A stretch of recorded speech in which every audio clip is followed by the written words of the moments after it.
Welcome back, everybody, to the Innovative Agency. So good to be back with you today as we're sitting here having this conversation that we're about to have. It is early summer 2024. The temperatures are starting to rise and marketing feels busy right now. And that's a good thing for agencies. I'm happy to see it. And I'm sure you are all too.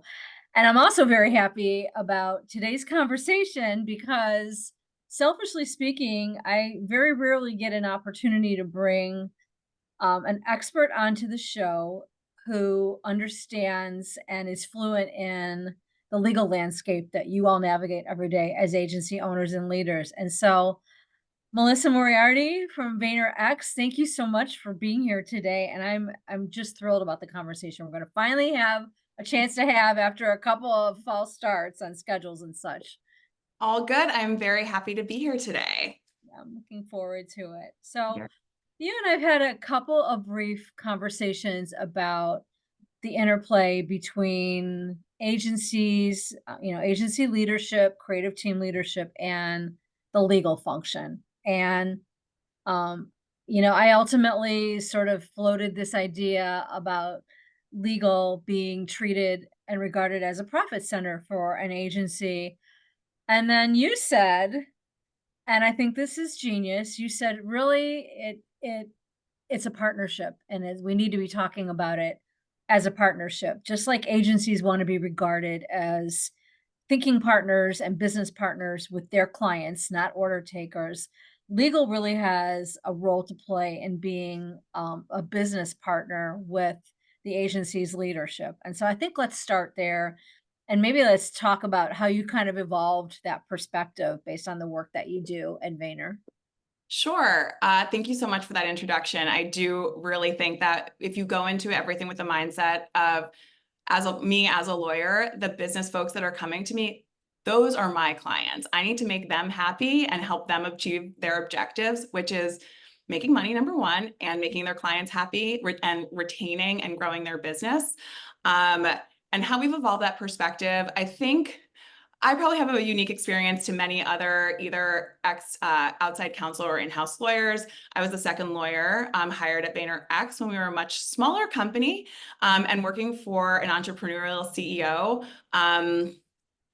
You can say no, but you don't want to say no. We want to Right. be the fastest moving, doing everything quickly when things are uncertain. And I think it can be difficult because as a lawyer, we're trained to just see risk everywhere. Like a business person could be telling me a narrative and I'm like, oh my God, okay, okay, okay. And then just like identifying those elements of risk that might come up, but taking the perspective of I am actually here to help you do this project, not to say, no, you can't do this project. That's how myself and my team constantly approach this. I think we've said like an absolute no, maybe one time, and it involved an individual going into a volcano. No, actually, we let the person go into a volcano to film. It was Oh, to attach a phone to a weather balloon and send it to space. I think that's the only actual no we've given.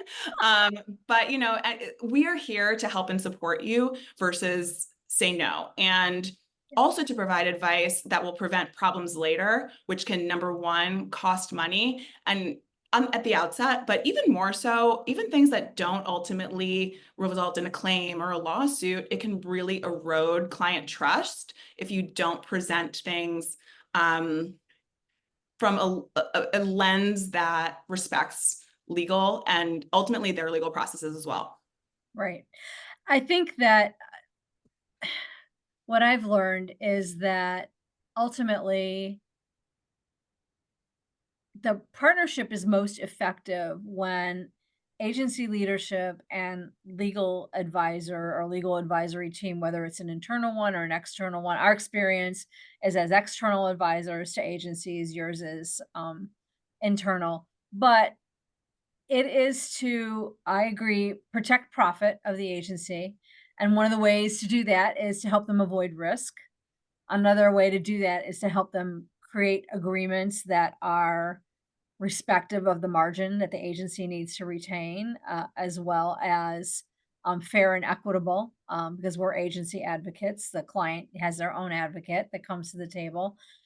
But ultimately, the way we help you as a partner is we help you, in my view, avoid the trouble and the hiccups that are either, to your point earlier, going to make your client look bad or lack trust in you for the long haul, or make the project not as effective or more expensive for their business purposes too.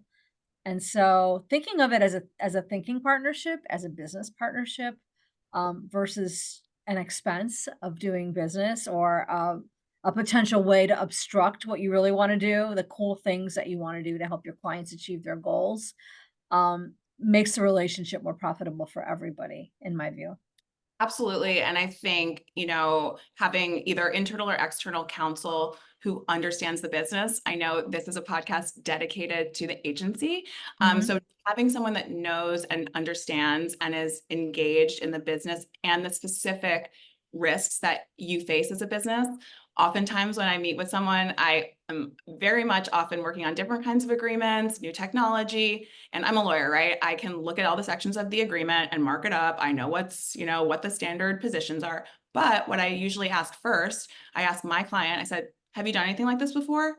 Has anything ever gone wrong? What went Right. wrong? And then from experience, what the biggest risk is. And a lot of times they're business related risks that yes, we can cover off on in the agreement. And then it also just helps get everyone on the same page of the ways of working going forward. I think that oftentimes, you know, the document itself, I know we get so hung up on the contract and this and that and like all of the terms, but many times it serves as a helpful reference point. So there is a lawyer meeting up the minds between the parties on what we're actually delivering, and it can reduce disputes later. So that also can be, a very important part of, having a really good business partnership with your lawyer and having them really understand what you are committing to delivering, what you're expecting to receive, and like what risk relates specifically to what you're working on.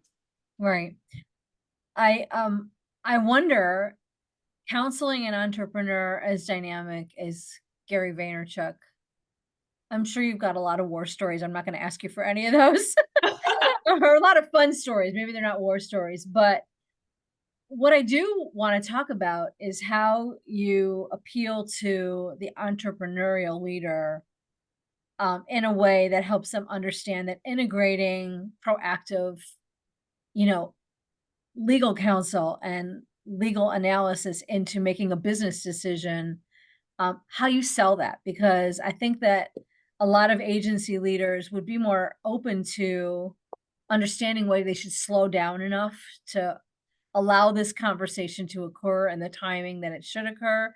If they maybe learn a little bit about your process of how you interact with someone as entrepreneurial, as the CEO of your agency, or the owner or Yeah, founder of your agency. I I think we have a bit of a luxury at our agency. Legal has always kind of been an important part. Hiring the general counsel, Mark Yudkin, who I believe has been on your podcast He before. has, yeah. He was one of Gary's first kind of uh, big time hires, like kind of knowing that legal was going to play a crucial role. And to this day, I think that kind of origin and legacy just leads to the legal department just being very integrated in the business.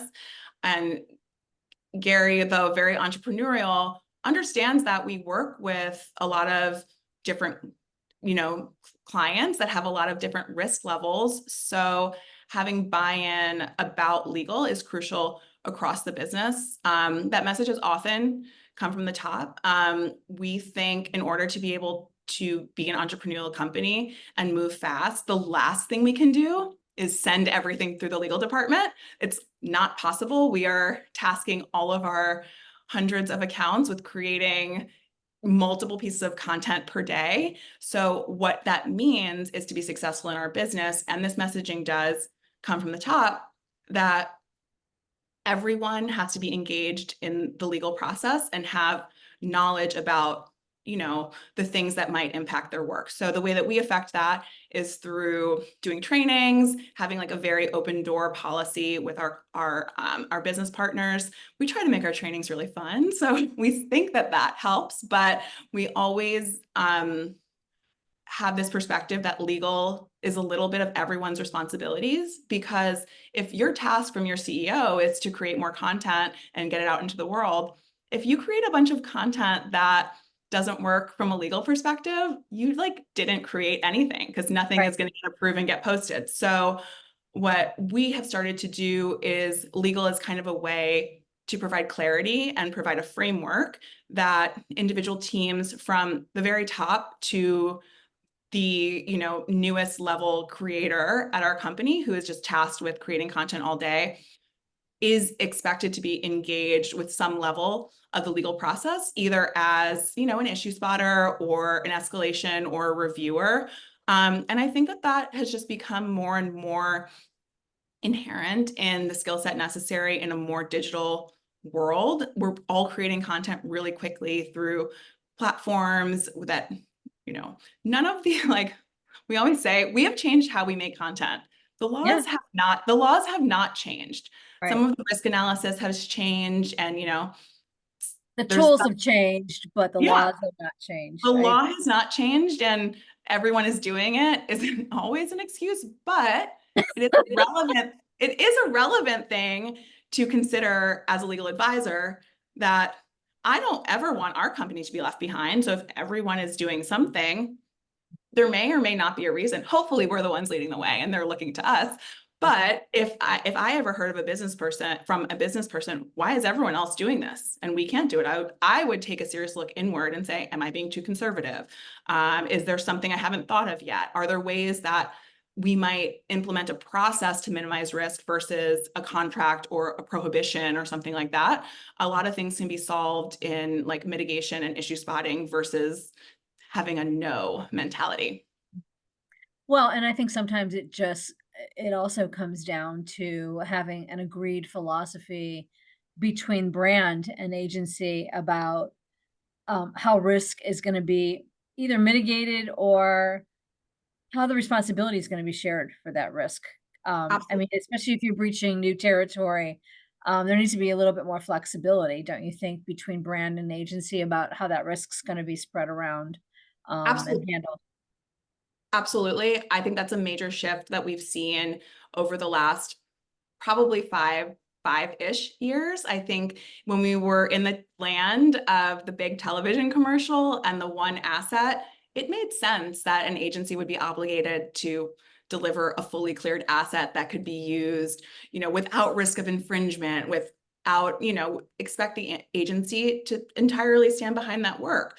But if we're in a more digital world, where there's asks to move fast, there's asks to use user-generated content, there's asks to implement certain platform functionality, there's asks to engage influencers or other elements, it does make sense to share that risk in many ways, especially if that's, kind of the agreement from both sides.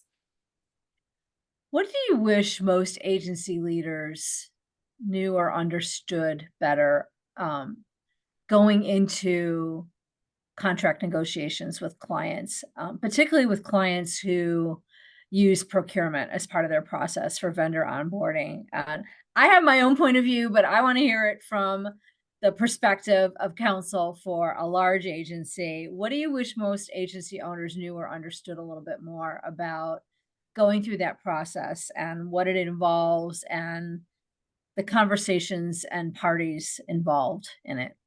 So it's interesting you ask, because this is a section where I think the business leaders have absolutely the most power, because one of the most crucial things I believe is to make sure that the agency leadership or the individuals working on that agency account side have made that connection with their clients, and push those clients to escalate those agreements to their procurement department or whoever is handling the contract.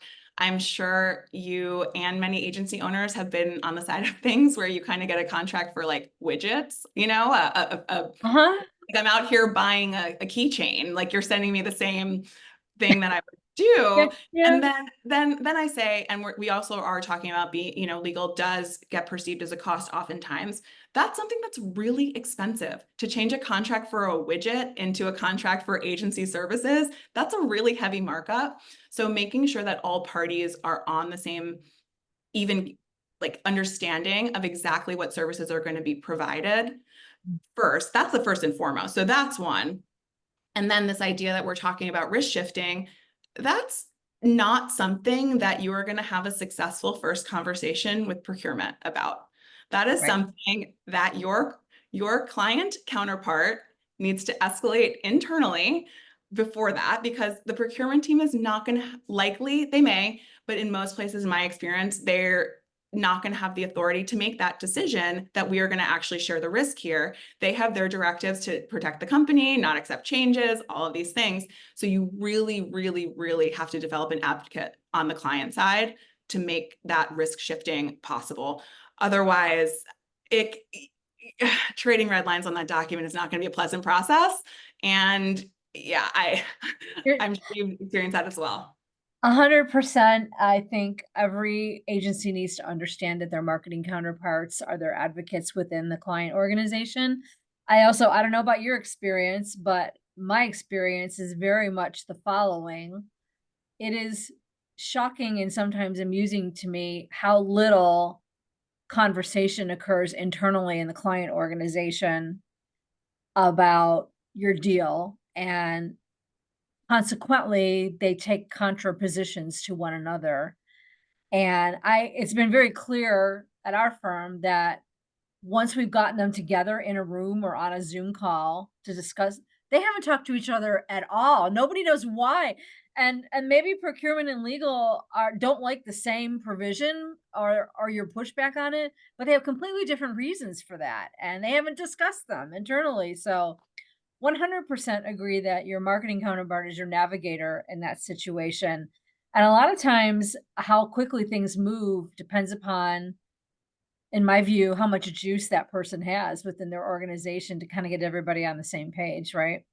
That could not be more true. Yep. It's key to develop, advocates on the client side for everyone. There's a big difference if the CMO of your client calls their lawyer and says, we have to get this deal done, and that's what we agreed on. The services we are buying are XYZ, and that's why these changes to our standard position make sense.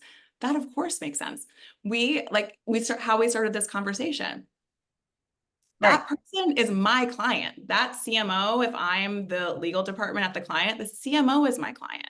The Mhm. company is my client, but Yeah, yeah. Mo is the person I take my direction from. So it's like, oh, okay, it's get this deal done. Got it. And I now understand the services and the risks we're willing to take. So truly, those are the most fruitful conversations. And I've seen a little bit of a trend of a hesitancy to get on the phone and get everyone together and talking. I cannot tell you how helpful 20 minutes on the phone with, with your lawyers, if you're represented, with the other side and procurement, the people that are working on the contract, you will save like months of exchanging emails and red lines, because trying to negotiate, something real, if you're an innovative agency, you're doing things that they might not have seen before. Right. So you can skip over that part of client education through redlining if everyone is just kind of on the same page from the beginning. Yeah, I completely agree, and that has been our experience as well. And you can also really help whittle the issues down um, Absolutely. with a real face-to-face conversation or video conversation as well. Um, how do you sort of integrate this ethos of legal being really part of everybody's responsibility at the agency?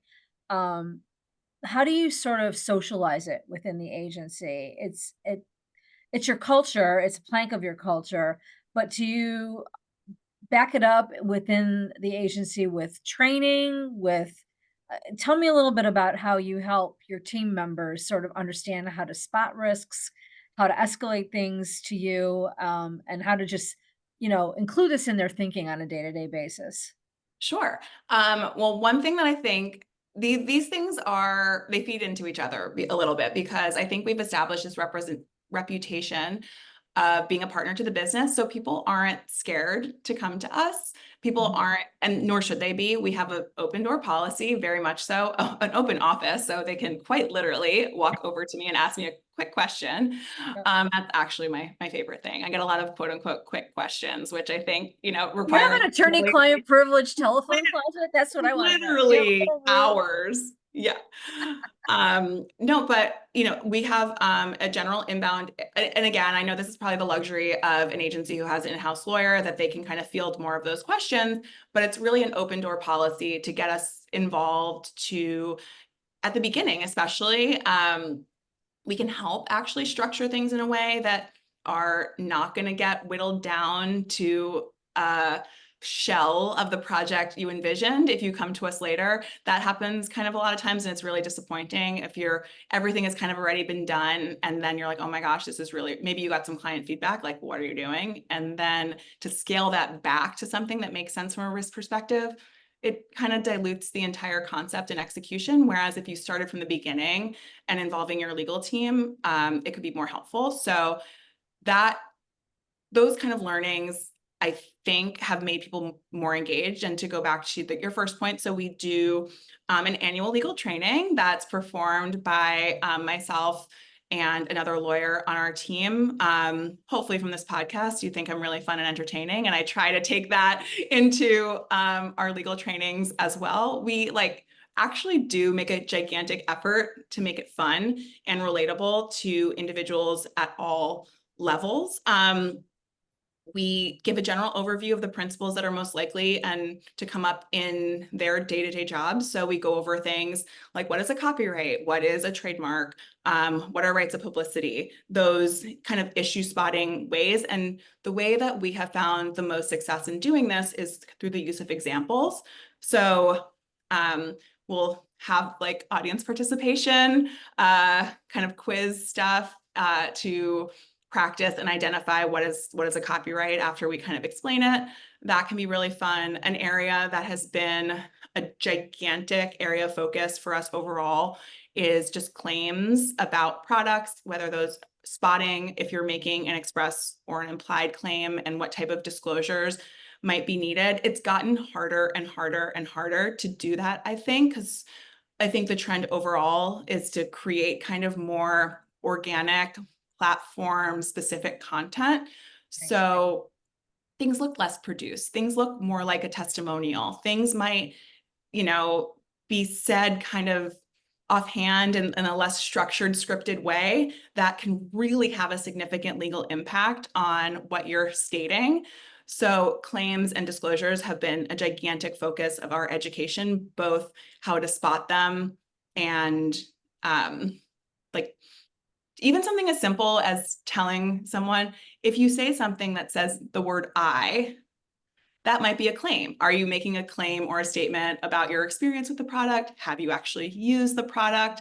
And they're like, oh no, I'm just making this. I'm like, okay, so that's actually something that's not true then. You do not actually hold that opinion about the product if you have not used it.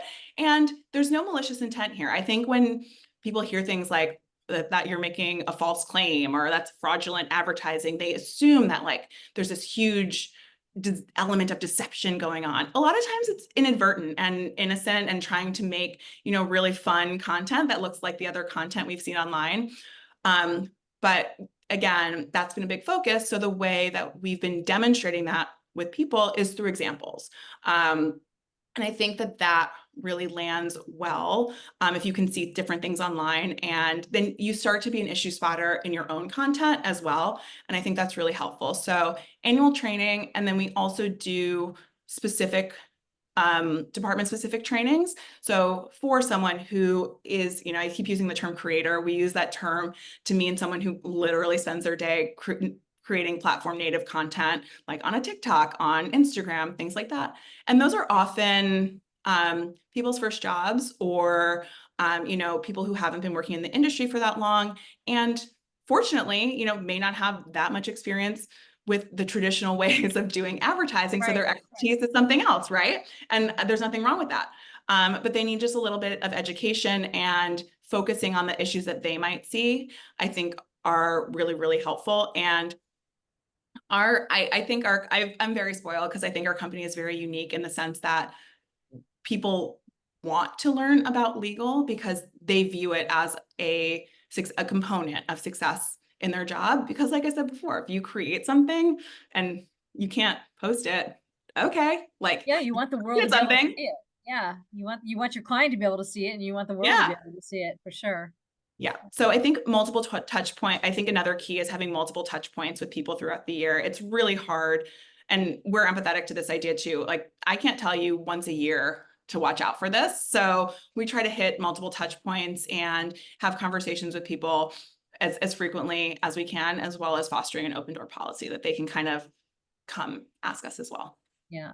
Well, I mean that I love that. Then that, the open door policy is one of those luxuries of having in-house counsel that maybe a lot of small or mid-sized independent agencies don't have, but you can have a regular relationship with your advisor and keep an open channel with those folks and figure out the best way to make that happen for everybody within the confines of your resources and things like that. Absolutely. Um And you can identify kind of champions within your organization, people that have been in advertising more or a little, more seasoned and able to kind of understand these issues that can provide a little bit of a first level of defense. We do these trainings because we don't want we do have an open door policy, but we do the training so that we don't get every single person coming to us. So yeah, yeah.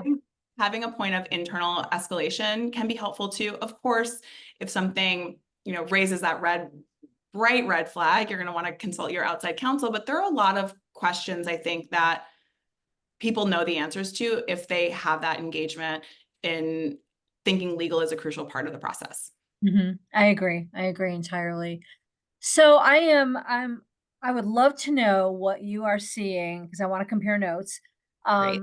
What are some of the with the deliverables in the campaign specifically? What are some of the legal issues that you are seeing arise in or an increased need to address from the agency's perspective in the work product? And one of them you alluded to, which was this creator-based system we have now of whether it's influence marketing or whether it's, this homegrown look and feel and creator-driven product. But so that's let's start there and talk about maybe the increase of issues we see with that, and then I'd love to hear your perspective on some of the other things you're seeing.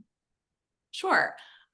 Yes. So one of the biggest issues we're seeing is content is just being created by businesses in the same way it's created by individuals, but the risks are different. One of the key elements that we always think about in our business and risk analysis is whether something is for personal use or commercial use. So someone may be used to the functionality and methods that you might make something for yourself as a person. So that could include, using all the music available to you on a platform where Mhm. the risk where a business is doing that is much greater.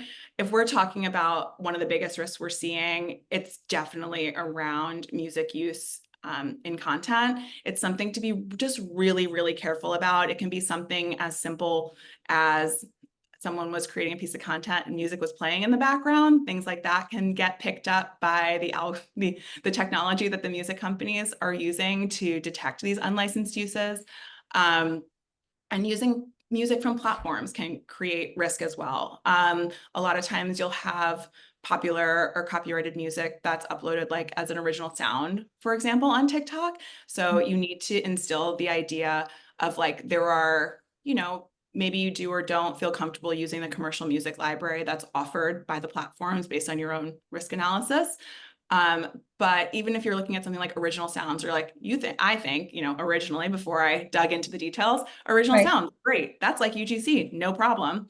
But what that often is some person just uploading popular music. So you have to have some element of quality, like kind of quality assurance, or everyone be empowered to, stop and think. Is this something popular that is obviously not something I have the rights to use for a commercial purpose? That's one of the biggest areas that we do nearly nonstop education on, just this idea of it's different when you're working for a business than you are in your own personal capacity, even though the methods of creation have become the same, that we haven't quite caught up there. And I hear a lot like, is this really commercial content? Like, isn't this fair use? I'm like, oh, It's so wait, no, hard. no, but this is, you'll like this because you asked about my training. I did not create this, another lawyer created it. We have a great slide in our training is what is fair use and why should I never say those words again? There, I know, and I feel badly about especially the youngest creators who are just getting started because they were raised digitally. They have not been socialized to realize that just because you can doesn't mean you're allowed. And that's what fair use comes down to in a commercial context. So I'm sorry, I didn't mean to interrupt you, but I was just chuckling no, and it's bouncing up and down when you're talking about that. it's one of those really interesting things. And people will say things like, look at it, how it's used to the content. This is, we're not selling, we're just, creating content. This is not a commercial. We're Uh-huh. the technology that is, throughout the internet identifying infringing uses does not care. And those uses, I think that's one of the biggest, if you implement any kind of process into your content review, the number one thing is watch for popular music in my personal opinion. Yeah. And that's kind of a real low-hanging fruit that anyone can do. And we also say this as well, and I think this is a good tip for everyone. Don't get caught up in being perfect and the exception to let you think we shouldn't do this at all. We always say, be really careful about popular music. So people say, what if I don't know what's popular? What if it's a song I don't know? What if it's not on Shazam? Yeah. Okay, maybe, but maybe the other 97% of things that you avoid will make it worth it. And that's something I just encourage across the board. You don't have to worry about doing every single thing perfectly. If you can implement things one step at a time, mitigate your risk one step at a time, that is better. What's the saying? It's Yeah. best time to plant a tree is 20 years ago. The next best time Yes. is like right now. Yes. Start. Don't wait until you can do it perfect. Yeah. Agreed. And assume everything you're doing is commercial, whether it Yeah, is a commercial or not, it's commercial use. So I agreed. It's that's the big refreshing to hear you say that that's still a regularly recurring issue because in some way, shape, or form, we've been dealing with it forever. But there's just so much more real estate out there with all the social platforms and the content that constantly gets uploaded into them. So, all one. right. So user generated content and copyright risks are an obvious hot button. Absolutely. User-generated content, is definitely an area too. I think that just the inherent nature of the platforms, there's just more quote unquote collaboration. And we try to take a perspective of no surprises.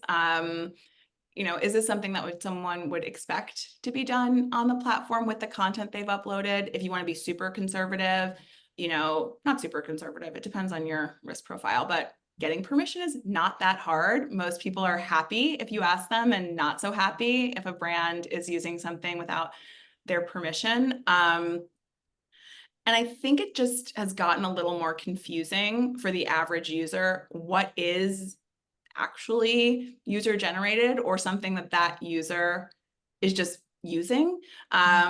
In the sense of where we were talking about kind of original sounds, you have to do your own diligence and common sense and issue spotting to make sure you're not just, oh, that user said I can use it. They told me they had all rights in it. You have to do your own diligence on your end too, and kind of think about those things and mitigate that risk as well. Right. So let's talk about everybody's two favorite vowels, AI. Great. And I know you and I have chatted briefly about this, but we have put a lot of content out for agencies about managing the implications of AI. But I would love some experience share from you about what you're seeing and needing to address on behalf of Vayner related to the use of AI and creating deliverables and assuming risk or spreading risk around all of it. How's it going for you guys? And what are your most recurring themes and issues right now that agency leaders should be aware of? I think the number one theme is one that you and I touched on before we got on here. It's confidential information, confidential information, confidential information. If we are talking about the biggest risk, it's you're at risk of breaching your client agreements and having actionable lawsuits if you are inputting either especially client information into some of these tools where you don't have the appropriate agreements in place. I think one of the key things to think about is the free version of everything, like pretty much doesn't provide you much, if any, protection. In that case, you know, you're kind of the product, right? Like you are providing the information. You're So entirely responsible. There's no protection. yeah, there's nothing there. And while you may see exciting news that, you know, companies are offering indemnification or these other things, those are almost always the paid tier. So don't read those headlines and get super excited and start using, you know, whatever free version they're offering online. Oftentimes those protections only come with either an enterprise or business tier. So that's just something to be careful of. And that is something that I think is very important for your client information, so you don't breach your agreements, but also your own information. You know, your agency confidential information, your pricing structures, your marketing plans, your things like that. It's something to be really careful and cautious about. In terms of any ideas of back office processes, it's something, you know, we're investigating, and those types of agreements are something we do a lot of diligence on the legal side. And I think it's worth doing a lot of diligence on the legal side to make sure that your information is protected and you have the ability to use any outputs in the ways that you want. And when it comes to kind of client deliverables, I think that's an area that I've seen a very material shift. Actually, AI overall, I would say like 6 months ago, everyone was like, assure me you're not using AI. And then like now it's like, how are you using AI to save me money? I was like, wait, what? I'm sorry. I know. Well, in the media is not caught up with all the conversations either. Ad Age just put a piece out about brands who are refusing to allow their agencies to use it, as a blanket policy. And I suppose negotiations ensue then for exceptions to be made. But yeah, I mean, it's not only is it knowing and understanding what your client's policy or risk tolerance level is around using AI, but also, how about you as an agency needing to know and understand, is any of the stuff the brand's giving you, was that generated by AI? You need to know that. If you're gonna take that as the basis or the springboard for any future creating, you kind of need to be aware of, was it the output of AI in and of itself? So I think the crucial conversations need to flow both ways before the brand and the agency. Absolutely. And you know, there's a lot of tools out there that make our jobs faster and easier, especially from a content creation perspective. You know, I've heard a lot of desire to use things for making comps or internal demonstration purposes or inspiration. And like, okay, maybe that could be a low risk way to do things if you're not using any confidential information. If you need to just create something really quickly to show the client what they might want, that's Right. something.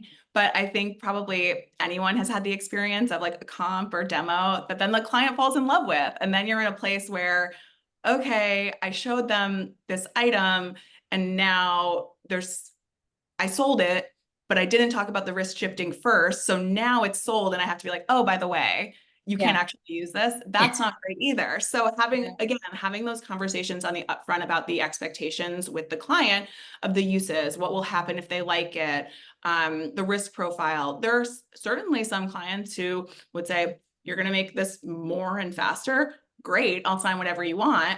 And some have the authority to do that, right? But like if you may be working with a bigger company who has one of those policies you referenced, your agency is not to use any generative AI, then that's a non-starter. And then you're kind of like back to square one with an idea you're trying to execute that doesn't quite work.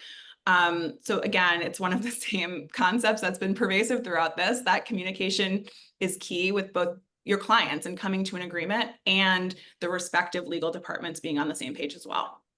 Absolutely. And that just another example of where using your legal advisor as your business partner just helps you cut through some of this or sidestep some of it because you're prepared for it. And so you're not taken aback when the issue is raised or, becomes an obstacle that the parties have to figure a way around or over. Um, what about are you seeing any new patterns and issues raised in MSA negotiations? Any particular uptick in asks or expectations from brands that agencies should be aware of? Hmm.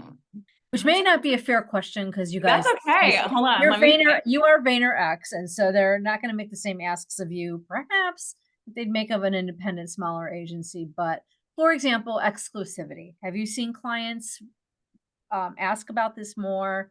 Have you had to negotiate it more in MSAs? Issues like that. Yeah, we have kind of a mixed bag on exclusivity depending on the size of the opportunity. We tend to get, you know, as diligent as we can as negotiators on, creative ways to make the exclusivity make sense for our business, whether that means, sorry, hold on. Sorry, let me start over. I'm sorry about that. Excuse me. Yeah, That's okay. we've seen, oh my gosh, hold on. I'm so sorry. I That's don't all have, right. hold on. Let me just, But sorry, let me close all of this. I'm so terribly sorry. I thought I closed everything, but they're hiding behind. Okay, I think I got it. Oh my gosh, this is so embarrassing. Sorry, do you want to ask the question again? I'm sorry about that. that's okay. Yeah. So for the producers, let's start over with this question regarding MSA issues. And so here we go. All right. And so, how about in MSA conversations? Are you seeing an increase or any new patterns in asks or expectations that brands are expressing? For example, exclusivity. Are you seeing a rise in that particular one or in any other types of expectations that brands are raising?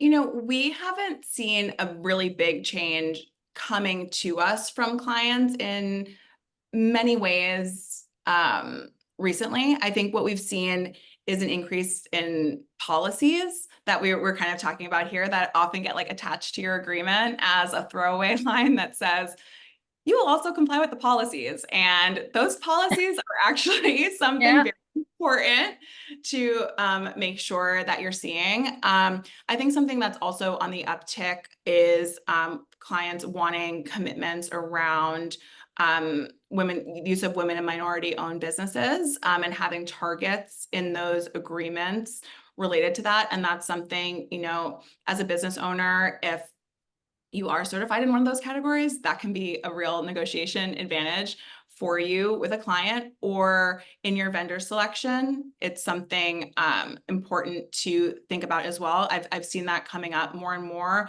whether it's a contractual requirement to use a certain level or to provide reporting. I think that can be a really either a source of advantage or something that you can kind of rethink in your own vendor evaluation process if you are using vendors. We find ourselves in the place of we're often trying to add to MSAs to tailor them for how we perform our services. And as we've been discussing throughout this, that means content creation at speed and not necessarily creating content in the traditional way where you would deliver a fully cleared commercial. So now we've kind of evolved our positions to talk about those things kind of proactively. And while it may make the MSA negotiation process a little more painful, because you do have to do what we were talking about before, get an advocate on the client side, we have found that having the documents reflective of how we plan to perform our business in the normal course is really, really crucial. So we find ourselves asking for kind of more changes, I think, on the Yeah. agency side. And listen, I know how that can be. Sometimes you got to just sign it, figure it out later in the statement of work. But if you can get everyone together on issues like usage of third-party rights and allocation of risk, if we both decide together we're gonna do a user-generated content duet on TikTok, that is like a very helpful framework to have at the outset. So, you know, it's a master services agreement, right? Like typically this is intended to govern all of the services. So that can be difficult. One thing we have actually seen, I've seen a pretty big trend on, if you're performing influencer related services, there is somewhat of an understanding that the agency is not the one to stand behind all of the influencer content. I think there's become a bit of more of an understanding that this is a little bit of a risk shared between the agency and the client. Influencer work has shifted. I think generally it used to be more you're paying them for the content. Now you're kind of paying them for the distribution. So a little bit of, license versus ownership for that type of content is making more sense now. We were just talking about AI. We're starting to see that creep into agreements. I've seen it in probably 3 in the last 6 months. It's not everywhere yet.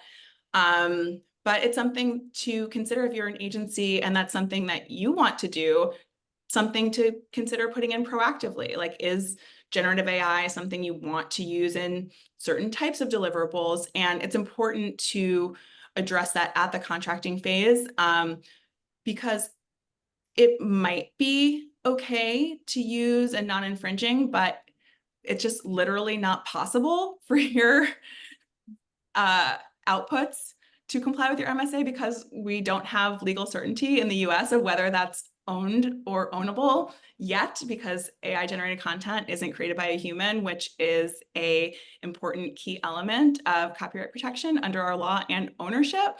So you don't want to be in a situation where you're inadvertently, breaching a client agreement because you cannot deliver something, but you want to make sure that you're accounting for that in your agreements if that's a way you plan to advance your business.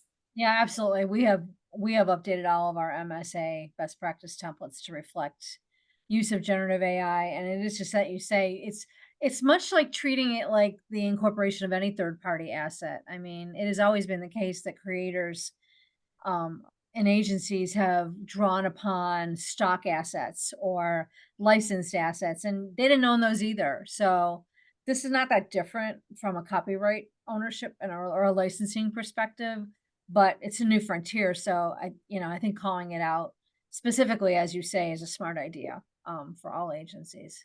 Absolutely. And I think the analogy you're making to, other third-party materials is exactly right. That's a Yeah, familiar concept to explain to someone of why they can't necessarily own this. It's like, yeah, right. that's fine. We get that. We get it with stock too. Totally fine. Yeah. Absolutely. Well, I can't tell you what a fascinating tour this has been for me from the perspective of somebody who's in-house in an agency. And, we live this, breathe this, but we don't sit inside our clients' businesses the way that you do. And so, learned a lot from you based on your experience shares. And I really enjoyed the conversation. I'd love to have you on a million more times to talk about what your day is like chasing after some of the dreams that the folks over there pursue on a daily basis. And meanwhile, I'm so grateful to you for spending time. I'm so glad we got a chance to have this conversation, and um, keep on doing great things and helping Vayner do great things. It's fun to watch. From being an observer of the industry, it's fun to watch for sure. Thank you so much for having me. I really appreciate it. And I hope all your listeners just take away that legal is your business partner. And if you took that away, I hope that either you have that relationship with your outside counsel, or if you have the luxury of having an inside counsel too, those are truly your business partners, and they can help you as much as you can help them. You guys, I didn't even ask her to say that. She just did. She just did. I am gonna so make a snippet out of that. I love it. Uh, that was a right off. That's genuine. We truly view it as business partners. Melissa Moriarty, thank you so much for being on the show. It's been a delight talking to you. I appreciate you. My pleasure. Thanks. And thanks everyone else for joining us. It's been a great time to spend together, and we'll see you at the next episode. Until then, stay well.